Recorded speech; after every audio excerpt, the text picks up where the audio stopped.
The first time Ethan delivered a package to 46 Hemlock Lane, it was raining. Not the ordinary kind of drizzle that kissed the windshield and passed, but a thick, cold rain that seemed to fall with intent, as if the night itself was trying to wash something away. He had almost missed the turn. The old lane didn't show up properly on the GPS. It was just a thin gray line between two fields, choked by weeds and swallowed by fog. His headlights cut through only a few feet ahead, glancing off the skeletal branches that bent overhead. By the time he found the house, it was past midnight. It stood alone at the end of the lane, a 3-story Victorian, half collapsed on one side, its windows black, as if the house had gouged out its own eyes. The porch sagged, the gate hung open, moaning softly when the wind pushed through. He sat in his van for a long minute, watching. No lights, no movement, just the rhythmic tapping of rain against the roof and the hollow echo of his own heartbeat. Finally, he grabbed the small cardboard box and stepped out. The delivery slip read, "Recipient, Hemlock Residence. Delivery time, exactly 12 a.m. Instructions, leave at door, do not ring bell.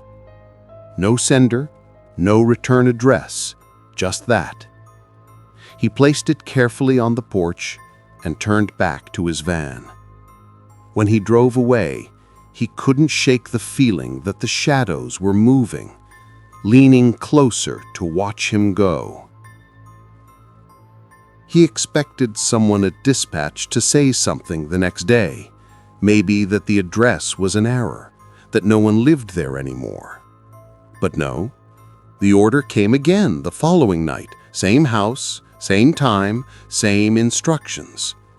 And then the night after that. Every night at exactly midnight, Ethan drove down the old lane, left a small brown box on the porch of the rotting house, and drove away. The packages were all identical. Same size, same label, same silence inside when he shook them. Once, curiosity got the better of him. He lifted one to his ear. Nothing.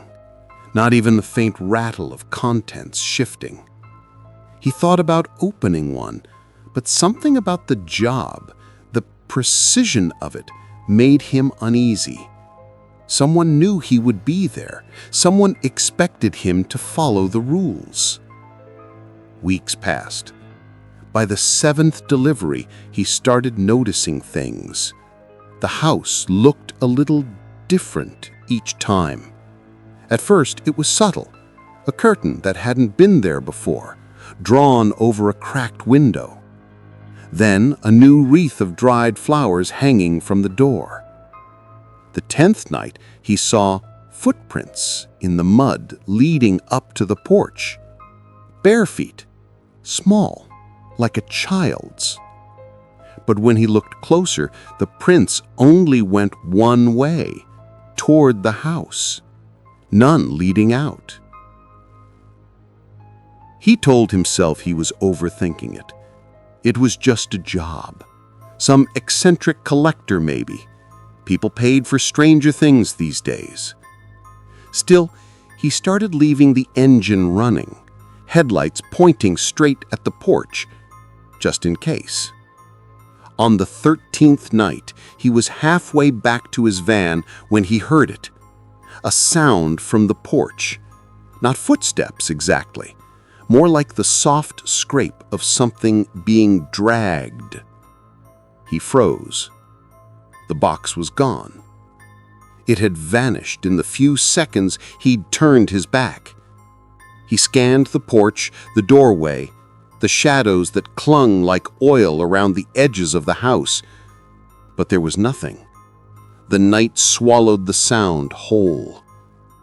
He got back in the van and drove, faster than he should have, his chest tight with a cold he couldn't shake. The dispatch system didn't allow communication with the clients. Every order was automated. He received it through the app, scanned the code, followed the time slot. It didn't even show who paid. He tried asking his supervisor once. 46 Hemlock? The man squinted. Yeah, it's on your route, right? Ethan nodded. You know who lives there? The supervisor frowned, typing.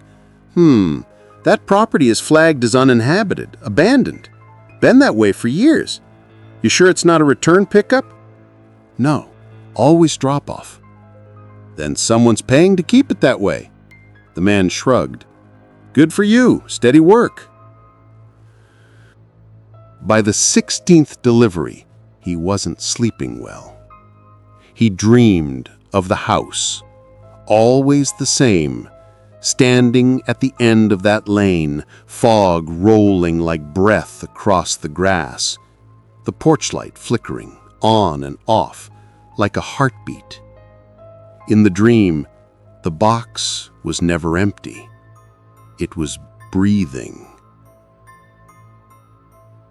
He decided that night would be his last. He'd deliver the package, clock out, and quit. Find another route anywhere else. The road to Hemlock Lane was darker than usual, the fog thicker.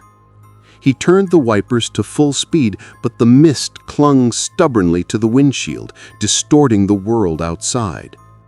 When he finally reached the house, his headlights caught something glinting near the porch. Metal. He stepped closer. A doorbell camera. But it wasn't new. It was ancient, corroded, the lens cracked like an old eye. He didn't remember it being there before. He placed the box down, as always. The second his hand left the cardboard, the porch light flickered on. Ethan froze. The bulb buzzed weakly, pulsing in a rhythm. 3 flashes, pause, 3 flashes again. He turned slowly toward the door. The handle moved, not turning, twitching, as though something inside was testing it.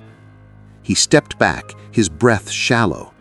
The sound of the latch sliding open echoed through the night, soft but deliberate. The door creaked inward just enough to reveal darkness. And then a voice. It wasn't loud, but it filled the air like cold smoke. You're the last one left to deliver.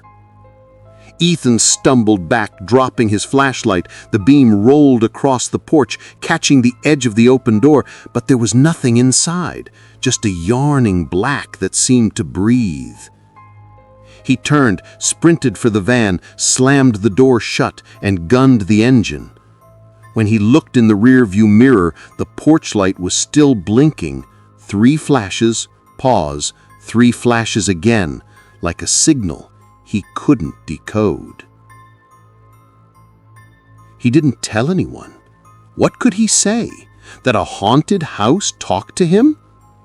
He skipped the route the next night, letting dispatch reroute it. The following morning, he got an email from the system.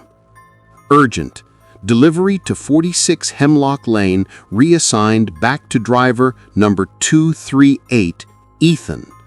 Non-compliance not permitted. Contract enforcement will apply.